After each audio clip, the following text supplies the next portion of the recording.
Namaskar. We're going to talk about something which is very uncomfortable usually to talk about. Death.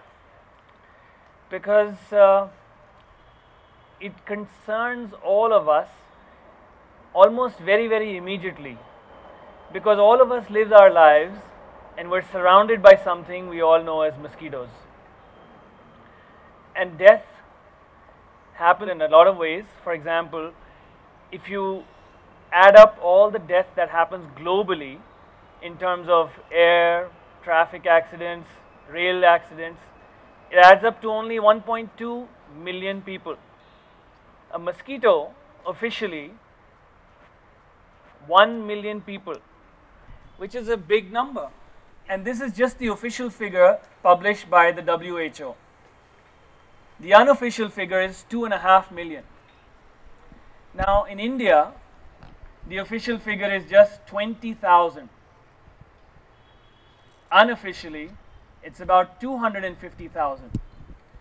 250,000 people to lose is a big number of people. So something that is affecting us constantly, are we really fighting the right battles?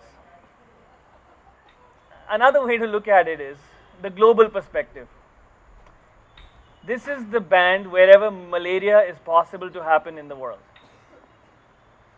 Yellow fever, dengue, encephalitis. And this is where the density of population is. If you look at it factually, the UN says over 99 countries and over half the population of the world is affected by a mosquito. You see a continent like Africa, they lose $12 billion every year just because of a mosquito. India, on the other hand, is even higher than that because the per capita rate in India is much higher than that. Something is affecting us so badly, and how are we dealing with it? We're using toxins to kill those mosquitoes, but unfortunately the toxins themselves are killing us as much as they're killing the mosquitoes. So one mosquito coil has enough toxins equal to 100 cigarettes. We are poisoning ourselves constantly. The vaporizers that we plug into the wall that has a 30-day, 45-day capacity, it's really toxic. The stuff that's in there, what it's made up of, is called pyrethrum. But we'll come to that in a minute. In 1948, Paul Herman Miller got a Nobel Prize for discovering DDT. It worked great for a while, for about 20 years. About the mid-60s, it started losing efficacy, as well as the mosquitoes started becoming resistant.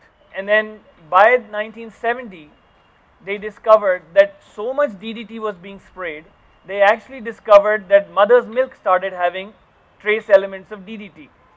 That's when a global ban happened around the world. And by 1971-72, DDT was banned across the world. So when DDT started failing and then it was banned, the next thing that came up was pyrethrum. Now when you look at pyrethrum, what is pyrethrum? It's extracted from chrysanthemum flowers. It's an organic substance. So organic is not equal to non-toxic.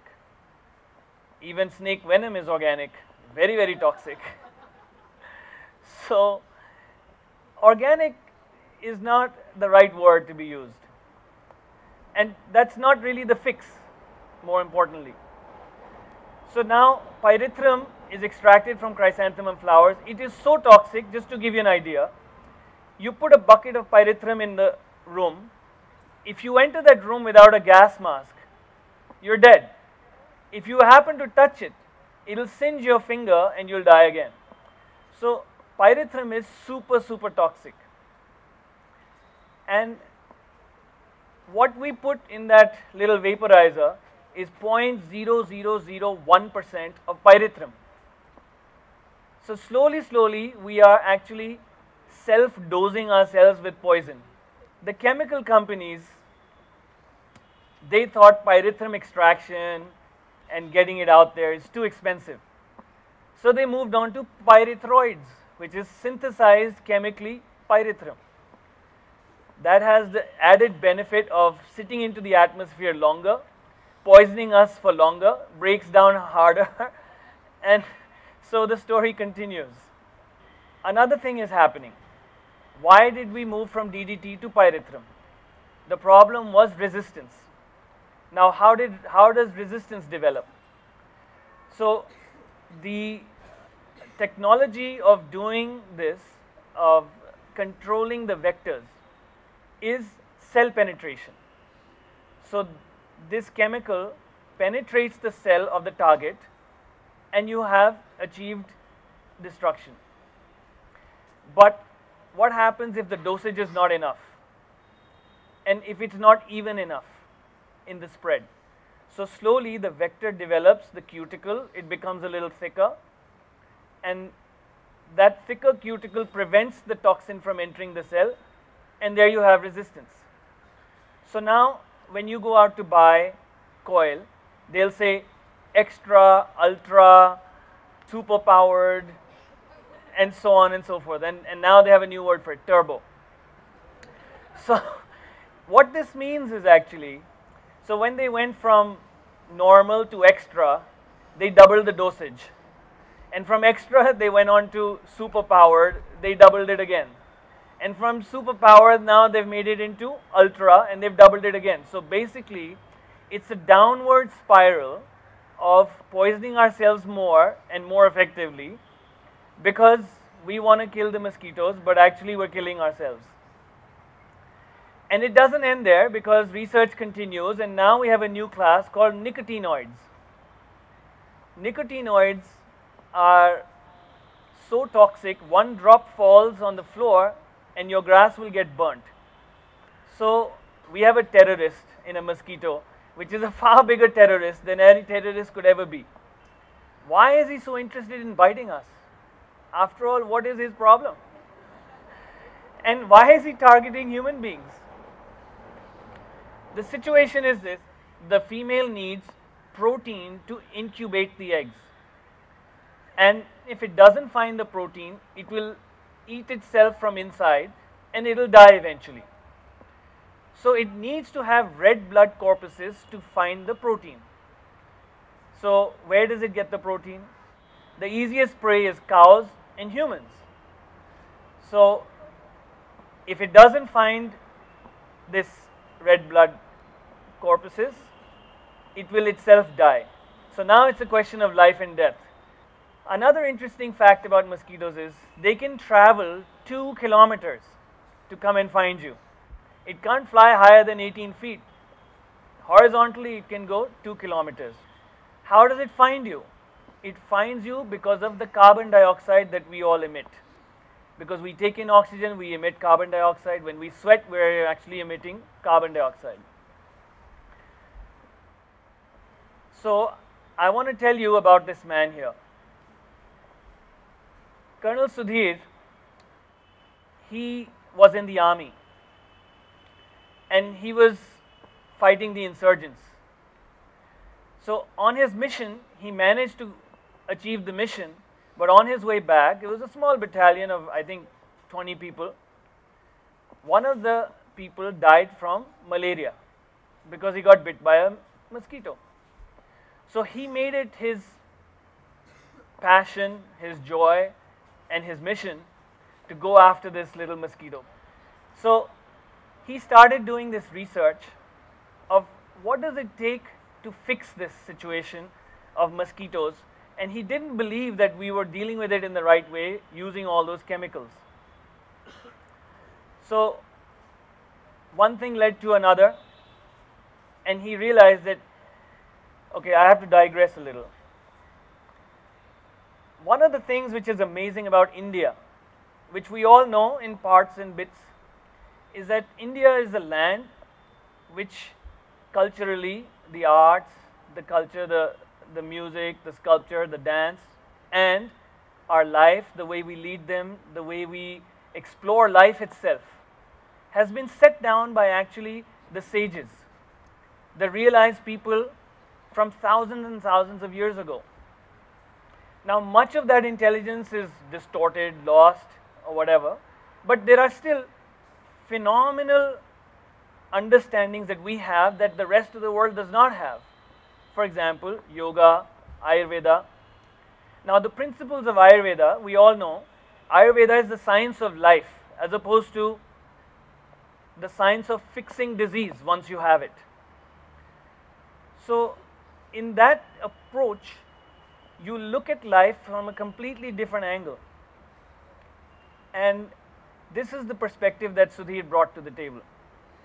So he was researching and he came across the understanding of how he studied how mosquitoes work and how is it that we could use natural elements to deal with a natural situation, how to make a compound which is natural and non-toxic as we discussed earlier, and how do we make it that it should be effective but not for everything.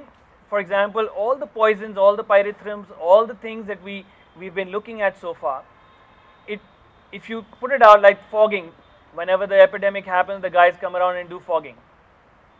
That fogging kills birds, insects, human beings, plants, every aspect of a living thing is covered and is affected by that. So it is a very tedious process to figure out how do you capture this so that it affects only a certain part of the thing and not the whole part of it. Trials had been done. So one of the trials that happened was in Badlapur. Badlapur is a little town at the end of Bombay, one end of Bombay, where the train, I believe, ends, the local trains. And on both sides of Badlapur are also townships. And there was 100, 150, 180, this kind of number of deaths that would happen in these towns. So they called Sudhir and his team and they went down there. Within 1 month, the count of mosquitoes was down. Not only that, within 1 month, there was 0 death and less than a handful of number of people who had been affected by a mosquito bite. Not even the infection was there anymore. Similarly, in Rani Perinad, there was a situation where chikungunya happened in Kerala. There was a big outbreak of chikungunya. These were early days and they were excited about it. So they went all out and sprayed quite an extensive amount of stuff. And in Sudhir's words, casually he says, well, almost for 45 days there wasn't a single mosquito found after that. So currently there's a contract happening in Bandra Kurla. Bandra Kurla, if you guys know, is an area of Bombay which is completely waterlogged all over the place. So it's nearly impossible to conceive that that place could be sanitized of mosquitoes. And right now, the parts that we are covering is completely sanitized from mosquitoes. Incidentally, this evening it's been sprayed here. So if you see any mosquitoes flying around, they will not bite you because they're sort of in a stupor. If they land on you, they will not know that this is the place to bite. If they are hovering around you, it's also because they are aimlessly going around. They're not realizing that where is the carbon dioxide. So it doesn't know how to find you. So his research ended up in a product called NoMos. It's 100% biodegradable, completely non-toxic. It's child safe, food safe, target specific, as I mentioned. It only and only specifically affects a mosquito. And he's got one version which affects flies and mosquitoes. But a honeybee, a butterfly, no effect. Human beings, no effect. So all of life is respected. It works. It's easy to disperse. Now, one of the things is, it's one thing to have the knowledge of the ancients. It's another thing to have a live person who is self-realized amongst us. So he found Sadhguru J. Vasudeva in this journey, and he has dedicated this to this NGO that Sadhguru Ji has started called Isha Foundation. And so as a part of that NGO, he has now dedicated his own energies as well as the product to take it across the world based on his vision to deliver it to the whole planet. Now, if that's not an idea worth spreading, I don't know what is. Thank you.